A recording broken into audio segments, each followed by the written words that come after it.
नाज़रीन, आज आपके साथ मैं एक ऐसे मौजू को शेयर करना चाहता हूँ जो कि सिर्फ़ मालूमाती नहीं बल्कि किसी की ज़िंदगी को भी बचा सकता है। आज हम बात करेंगे बेसिक लाइफ़ सपोर्ट यानी बुनियादी तिब्बी इमदाद के मुतालिक। सोचिए, आप कहीं जा रहे हों या किसी तकरीब में मौजूद हों और आपके सामने कोई शख्स ज़मीन पर गिर जाए, बेहोश हो जाए, ना सांस ले रहा हो, ना ही उसकी नब्ज़ चल रही हो। आप क्या करेंगे?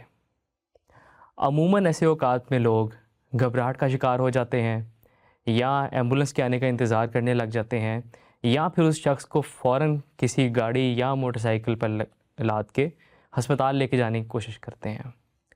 लेकिन अगर आप ऐसे मौके पर बेसिक लाइफ सपोर्ट के बारे में कुछ भी जानते हों, तो आप सिर्फ़ इन 2 हाथों की मदद से किसी की जान बचा सकते हैं।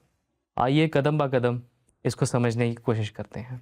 सबसे पहला कदम सेफ्टी का, यानी कि ना सिर्फ ये कि आप ख़ुद को महफूज करें, बल्कि जो आपके सामने मरीज़ है उसकी भी हिफाजत का ज़िम्मा आप पे ही होगा उस वक्त।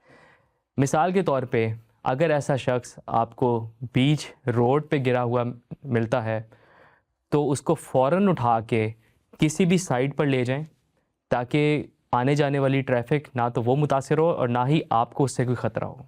दूसरा कदम रिस्पॉन्स का होता है, यानी मरीज़ को फ़ौरन हिला के उसका नाम लेके, अगर तो आप जानते हैं उसको, वरना वैसे ही उसको पुकार के पूछें कि वो ठीक है कि नहीं। अगर तो वो आपको रिस्पॉन्ड करता है तो ठीक है, उसको आप फ़ौरन अस्पताल मुंतकिल करें। लेकिन अगर आपको कोई किसी किस्म की, ना तो उसके हाथ पैर में कोई मूवमेंट नज़र आती है और ना ही आपको वो सांस लेता महसूस होता है, या आपको वो किसी किस्म की कोई आवाज़ निकालता महसूस नहीं होता, तो फ़ौरन आप तीसरे कदम की जानिब चलें। तीसरा कदम यानी मदद के लिए पुकारना। अगर आप अकेले मौजूद हैं वहाँ पे, तो अपने इर्द-गिर्द लोगों को, जो भी वहाँ पे आपको दूर तक भी कोई नज़र आए, फ़ौरन मदद के लिए पुकारिए। या अगर आप अकेले हैं तो फ़ौरन 1122 पर या अपने करीबी अस्पताल की एम्बुलेंस को कॉल करके उनको उस जाए वक़ूअ के ऊपर बुलाएँ। चौथा कदम उस बंदे की नब्ज़ चेक करना और उसकी ब्रीदिंग मूवमेंट्स, यानी कि आया वो साँस ले रहा है कि नहीं। इसको चेक करने का एक आसान तरीका है कि आप सिर्फ़ ये देखें, या तो आप उँगली पकड़ के उसकी नाक के नीचे ऐसे रखें, अगर तो आपको वहाँ पे हवा महसूस हो तो ठीक है। इसी तरह आप सिर्फ़ उसके सीने की जानिब देखें 5 सेकंड के लिए, अगर तो आपको वो ऊपर नीचे जाता महसूस हो तो इसका मतलब वो साँस ले रहा है। और नब्ज़ चेक करने का सबसे अच्छा तरीका ये है कि आप उसके गर्दन के यहाँ पे हाथ रख के इन 3 उँगलियों के इस्तेमाल से महसूस करने की कोशिश करें कि आया कोई नब्ज़ है। इस पूरे चौथे कदम के अंदर सिर्फ़ और सिर्फ़ आपको 10 सेकंड का मैक्सिमम टाइम लगना चाहिए।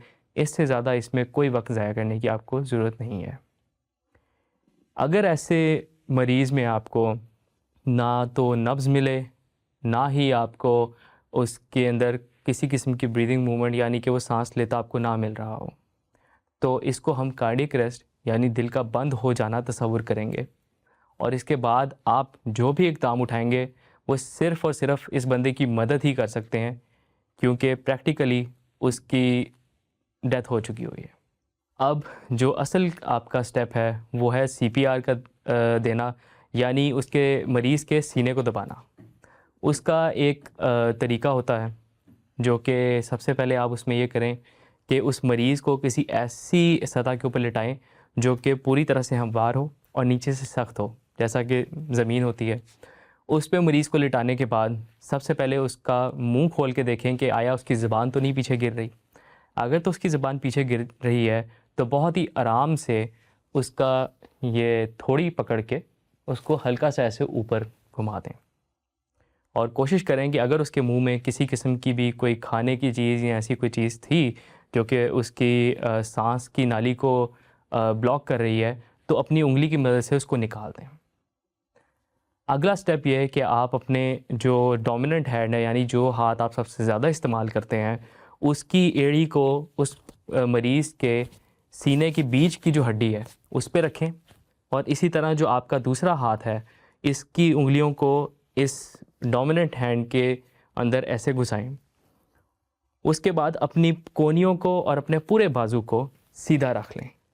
सीधा रख के आपके हाथ की एड़ी उसकी सीने की बीच वाली हड्डी के ऊपर होनी चाहिए।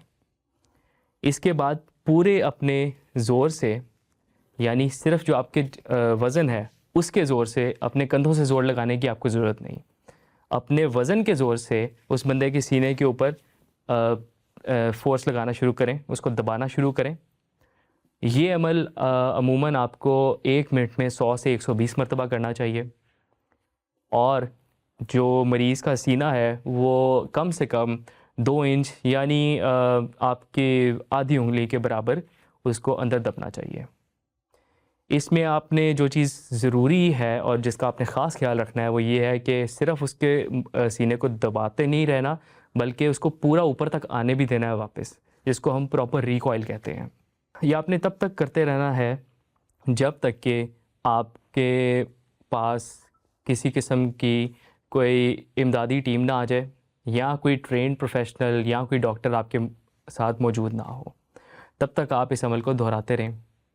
और या फिर जो मरीज़ है वो दोबारा सांस लेने लग जाए या आपको उसकी नब्ज़ महसूस होने लग जाए, हर 2 मिनट के बाद आपने सिर्फ 5 सेकंड के लिए रुक के उसकी नब्ज़ चेक करनी है।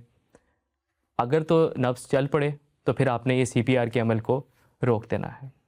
अपना और अपने प्यारों का ख्याल रखें।